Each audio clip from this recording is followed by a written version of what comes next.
5 حاجات لو فكرت نفسك بيهم كل يوم أو على الأقل كل فترة هترتاح وتبدأ تشوف كل حاجة من منظور مختلف.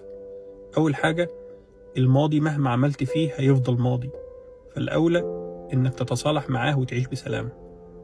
بلاش تفسد على نفسك الوقت الحالي اللي انت عايشه بالبكا على اللي فات، لأن مفيش حاجة هتتغير.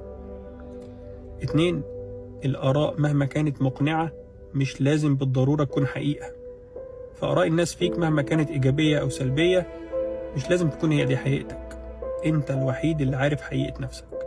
3، كل واحد ليه رحلة منفصلة ومختلفة عن التاني، فمفيش أي 2 مهما كانوا قريبين من بعض حياتهم بتتطابق 100%، ولا حتى التوأم.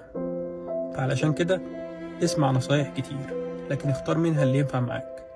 ركز على طريقك ورحلتك، وسيبك من المشتتات الكتير اللي على الطريق علشان توصل بالسلامة. 4، الوقت قادر يشفي كل حاجة، فبعد الجرح أو الزعل أو الفراق ادي لنفسك وقت كفاية وكله هيبقى تمام.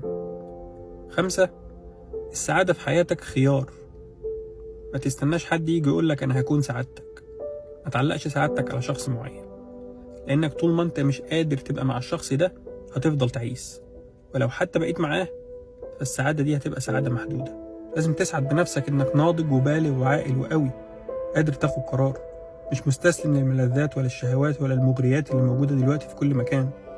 لازم تسعد بنفسك إنك عندك مهارة، تسعد بنفسك إنك بتحاول في كل حاجة تقدر عليها ومش مستسلم. ويمكن من أفضل صور السعادة الذاتية هي إن الإنسان يكون حامد شاكر، لأن الحمد في حد ذاته هو صورة من صور ذكر النعم والتدبر فيها. مساء الفل.